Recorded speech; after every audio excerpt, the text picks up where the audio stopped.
teda naozaj už poslednú, nechcem vás zdržiavať, že spomínali ste tú rodinu. Slovenská republika prijala ústavný zákon na ochranu rodiny. Myslíte si, že je dobré, že v ústave máme takýto zákon, respektíve či nejaký zákon môže zabrániť rozpadu rodiny? Aký je váš názor na to? Tak nad tým som sa ešte nezamýšľal, ale zákon si myslím, že je len pomocka, barlička, jak sa povie tomu, hej. A kto ju nechce, tak to aj tak odhodí.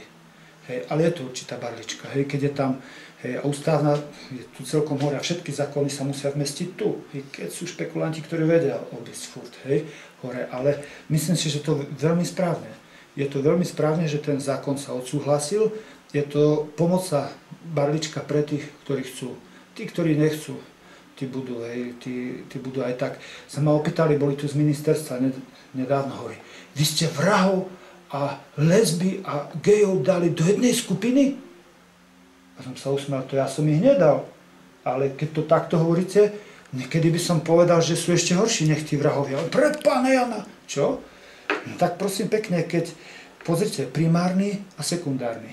Hej, primárny za to nemôžu. Mám ich tu.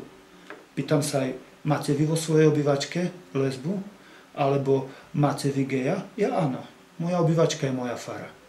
Tak to ich má naozaj rád. Vy o nich pekne rozprávate, ale ja s nimi žijem. Mám ich rád. Nikto preto netrpí, že je lesba alebo gej. Ale to sú tí primárni. To sú tí ľudia, ktorí to chcú zmeniť. Chcú sa napraviť, chcú teda, jak to opraviť, nevedia to zrobiť. Horšie sú tí sekundárni.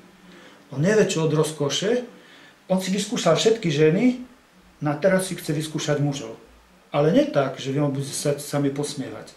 Tak ja si kúpim ešte aj prokurátorov, aj sudcov, kúpim si aj psychiatrov. A otočia to. Nie ja som chorý. Nie ja mám choré zmyšľanie. Vy ste chorí. A to je to diabolské. A títo, môžem povedať, keď takéto zväzky budeme, tak to nie sú obyčajní vrahovia, ale ja hovorím, že to je masoví vrahovia.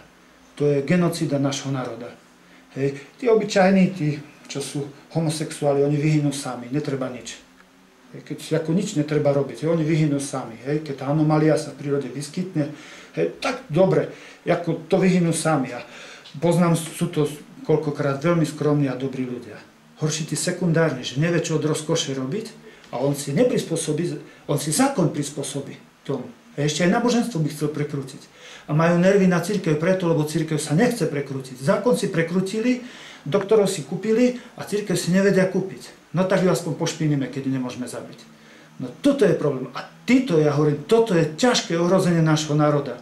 Preto nemôžeme s nimi súhlasiť, lebo by som súhlasil so sebevraždou nášho národa. A ja sa cítim ako Slovak. Hej, kdekoľvek idem pozvú ma hoci kde, dokonca v Amerike som bol, hej, ma pozvali tam a ja nezapieram, že som Slovak. A som rád, že som Slovak. Hej, nemyslím si, že sme pupok sveta, ale tak som hrdý na to, že som Slovak. Hej, som rád a nikde som to nezaprel.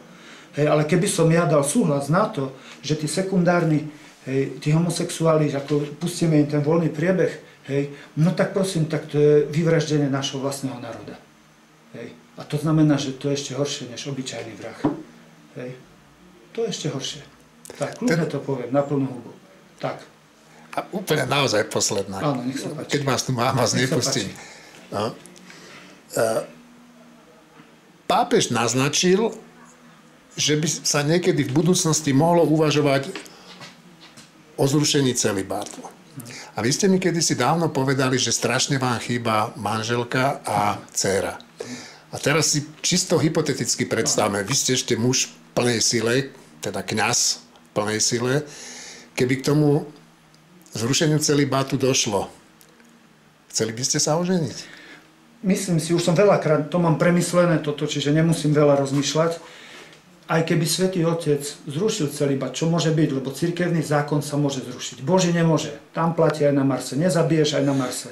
Hej? Ale prosím pekne, cirkevný sa môže. Môže prísť, kto zruší zákony, ten, kto ich vydal. A ja cirkevné schvaľuje pápež, alebo ruší, mení. On to môže urobiť. Aj keby zmenil, ja osobne by som sa už neženil, lebo dopredu by som tú mučenicu ľutoval. Tá by mala pri mne. Hej, bola by isto mučenica. Hej, jedna reálna sestra mi to raz otvorila oči, hovorí, Maroš, hovorí, no, ty by si bol veľmi zlý manžel, otec. Pozerám si, myslím, jak to? jak to? Čo to hovoríš? Hej, hovorím, bol by si. Hovorím, prečo? Pozri, žena by ťa chcela pre seba a ty si pre všetkých. Aha, a vtedy som sa prvýkrát zamyslel. Ak Boh ma stvoril pre kňazstvo, tak mi dá potom taký dar alebo takú schopnosť, aby som mohol tým všetkým slúžiť. Hej. No a žena by mi zúžila zrejme ten, hej, poď ideme kúpiť skriňu, poď nabok teraz koberec, poď, chladničku nemáme. Hej. A už by to bolo určitý výsek. Myslím si, že keby som sa oženil, ženu by som mal veľmi, veľmi rád. Viem to, mal by som ju fest rád. Ja keby som mal dceru ku tomu, zbláznil by som sa od radosti. Vždycky som chcel dceru. Každá láska, hej, nás niečo stojí. A mňa moja láska stojí, hej, moju milovanú manželku, dcerku. Náboženstvo, ktoré nič nestojí, za nič nestojí. A mňa moje náboženstvo toto stojí.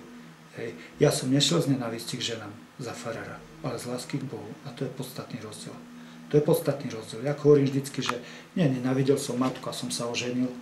Matku milujem a dávam prednosť partnerovi, partnerke. A kňaz zasvetený ešte vyšší stupeň lásky. Nie, že nenávidím ženy, ale milujem Boha. Dávam prednosť pred tými ženami. Hej, od najhoršie tých pár rokov tu na zemi, potom to už pôjde. Tak.